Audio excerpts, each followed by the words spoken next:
Hey there, Stitchers, and welcome to part 2 of the Lolli and Grace thread painting stitch along. This is when we get to start adding color. We'll be working on the outside leaves, essentially coloring inside the outlines that we stitched in part 1. So let's be honest, thread painting seems to really intimidate a lot of people. If you're feeling that way, you're not alone. What I want to do with this project is to show you that it does not have to be scary. In fact, it's really a lot less fiddly than so many other stitches.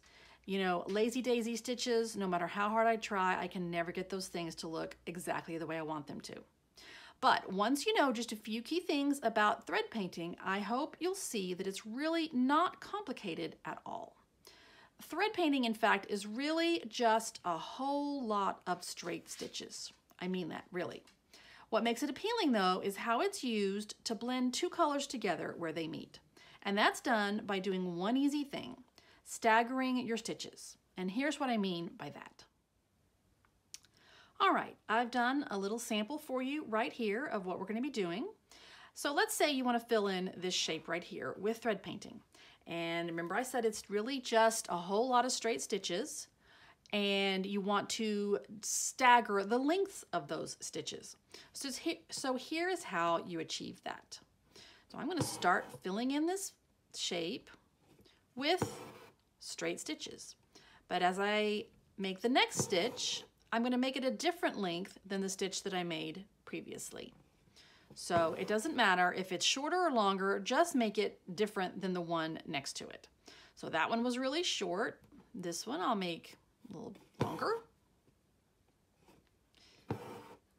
And I just fill in the area I want to do by continually making random long stitches, longer than others. That one I'll come back down and make a longer one. I think it's time for a really short one now. And I work from left to right most of the time. I'll show you in a little bit that sometimes I just kind of work in random directions, back and forth a lot. There's no rule to that. Kind of do it how your brain works, what makes your brain happy. Generally, mine is happier when I work left to right, but that's not always the case. So I'm going to do a really short one now. And so you can see that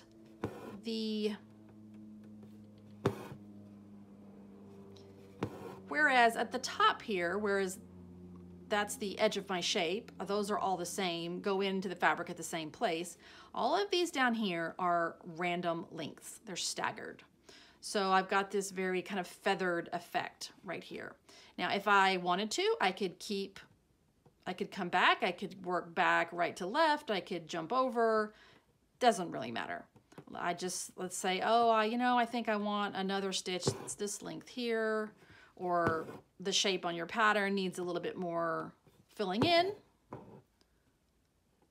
And so what you do as you are working back across is you come in, so let's say I want to put some more stitching right here. I will start. I generally try to start in the area that is unstitched, like down here, and come up and go down into the area that's already stitched. And when I go down, I like to go up in between the stitches that I already made, like right in there.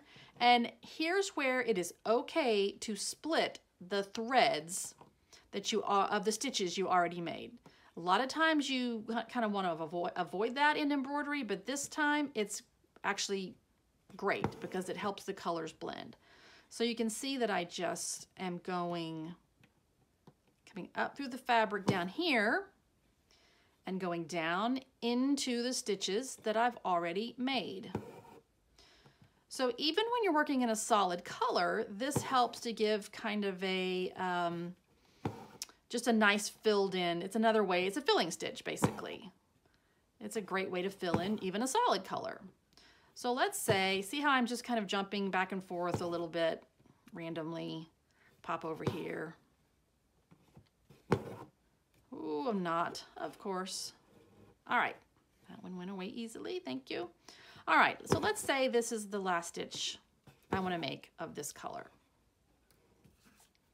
Let me quickly snip that on the back. All right, now I've got my second color. Here's where the real fun comes. So I'm just going to do the exact same thing. I'm going to start in the area that's not stitched, come up, and just, again, starting left to right, same thing, come up and go down into the stitches that I already made of that other color.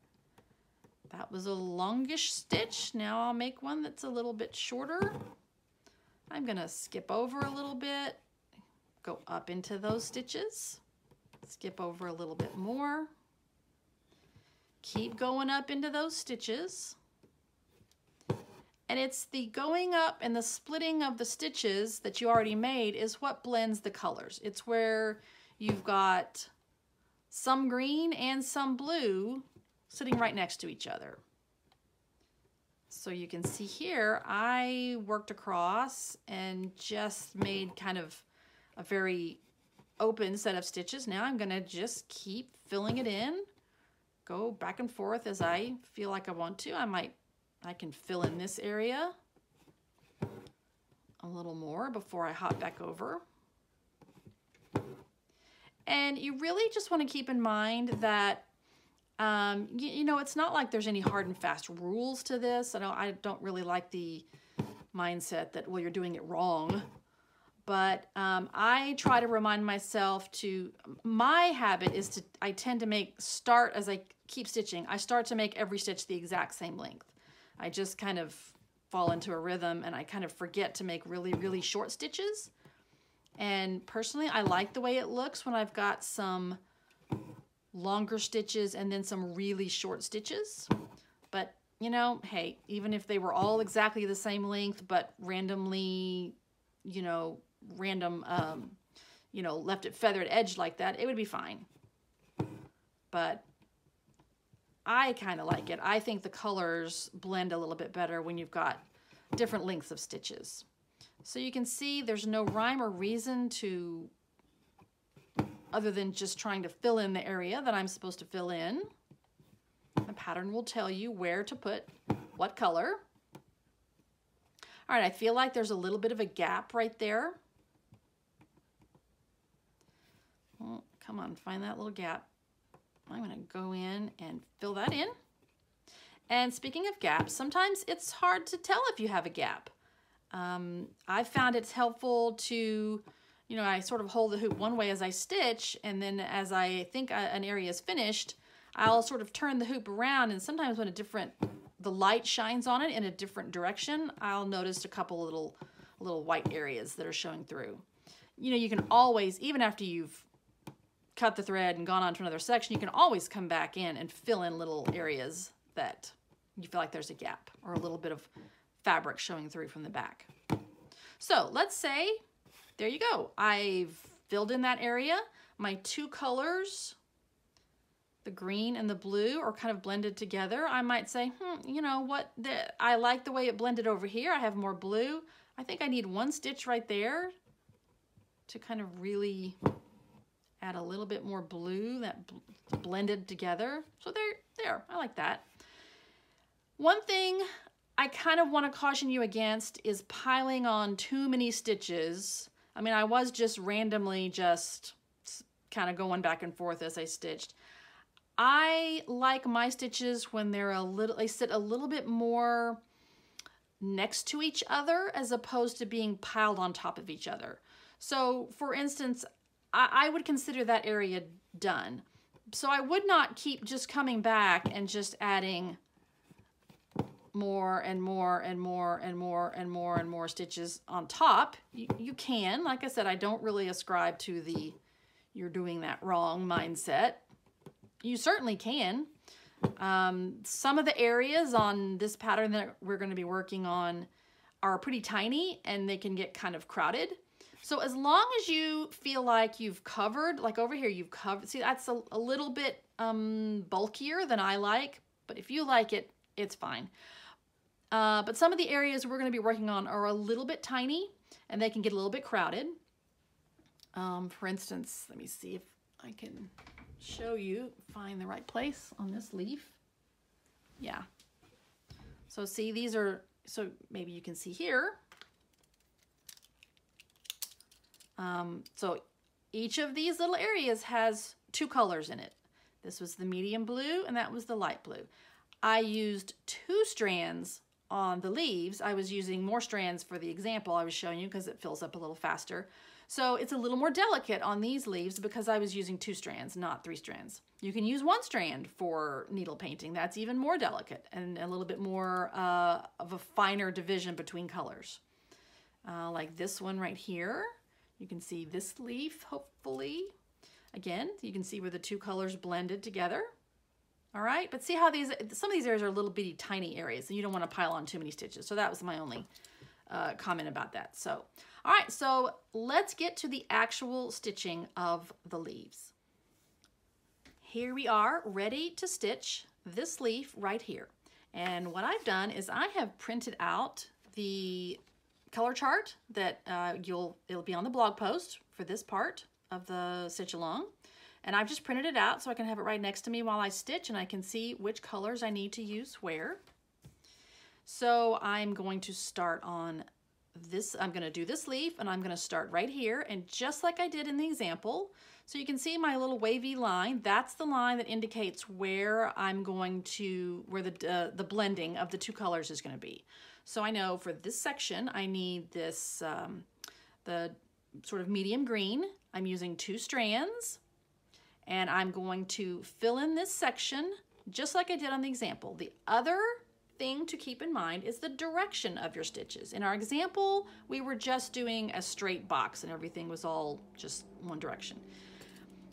Similar to that, for my leaves, let me see if I can find a disappearing marker to show you.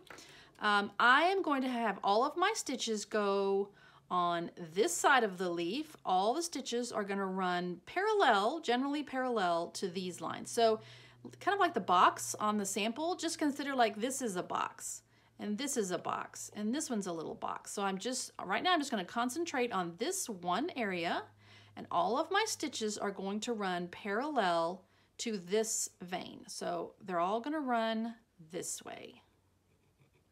And if you have another, like a different color marker or a disappearing marker or whatever you want to use, you can go ahead and draw your sort of guidelines for the direction of your stitches if you want to do that. It gets a little confusing because you do have this line too that you're also paying attention to, but that's why it helps to have either a lighter colored marker or a different colored marker.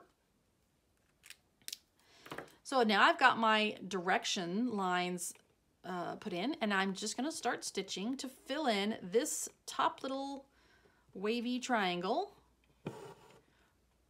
2 strands of thread again, and I'm just going to do the exact same thing that I did in our example. I'm just going to fill in with different lengths of stitches.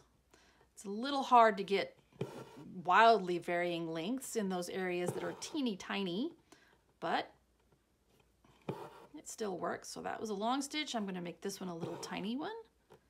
Now I'll make a longer one.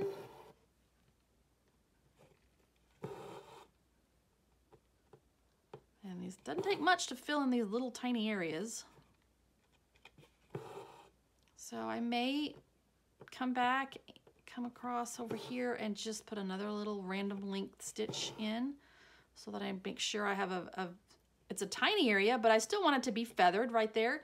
You don't have to stick exactly to this line. I mean, you want some of the stitches in this area, like this color, to go over the line this way, and some of the color that's in this area to obviously travel up into this area.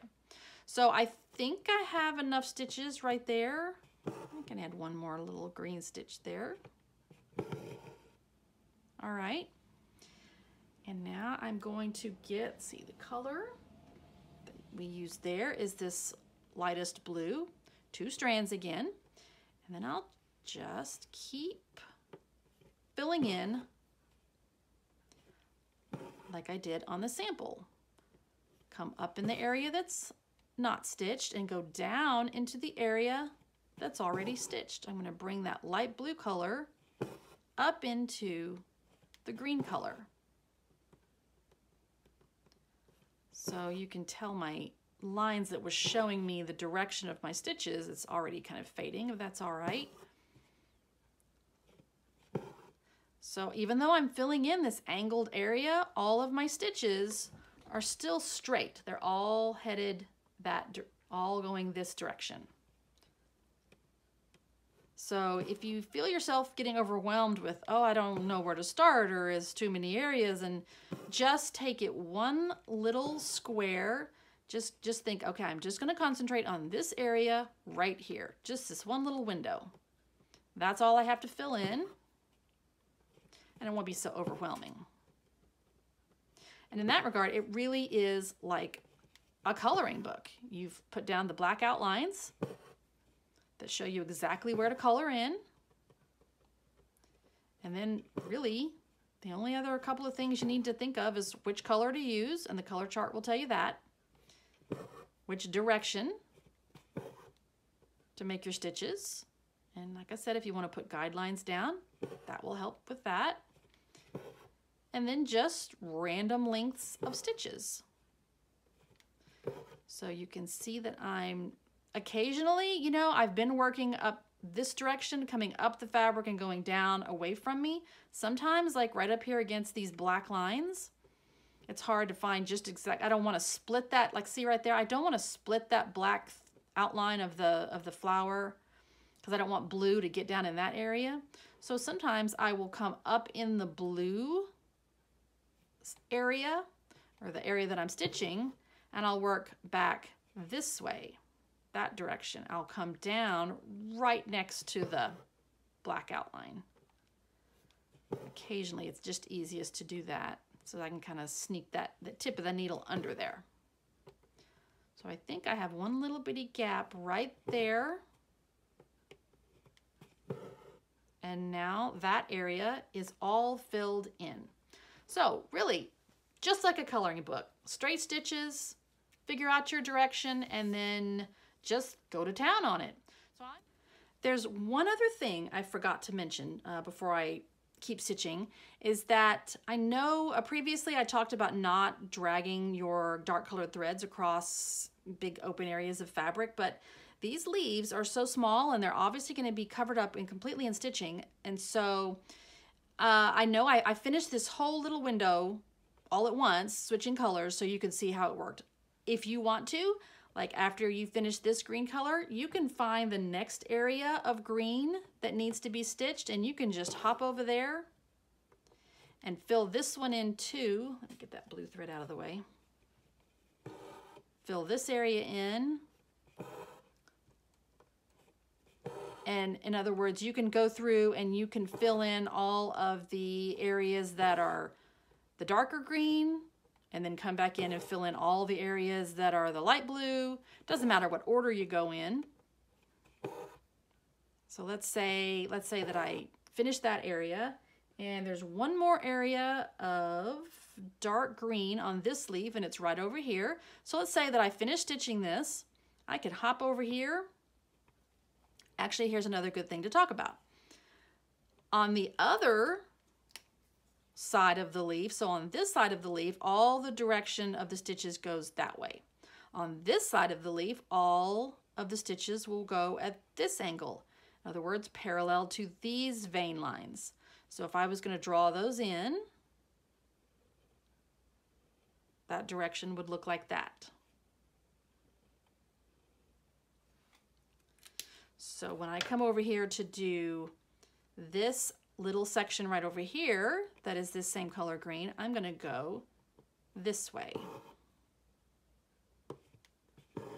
Now I have this on a stand so it can be stable while I'm filming, but usually when I'm stitching like this, I'm hand holding my hoop, and I turn the hoop so that it's facing, so I'm kind of always facing the same direction when I'm stitching. That's just, again, just personal preference. If you stitch on a hoop, on a stand, I'm going to leave it in the stand the whole time. Doesn't matter. Just remember which direction your stitches go. So you'll see I'll fill this in just as before, and there's my dividing line between colors. I'm gonna hop over that line, bring a little bit of green down into the other area, do a little short stitch here. Maybe one more stitch right against the side there. All right, so now that area is filled in. So let's say I'm finished with that color. I can tie this, not this, cut it off and go to the next color and fill in all of the light blue, say. And then that way your leaf will be finished. All right, so let me go finish stitching this leaf and you can see what it looks like.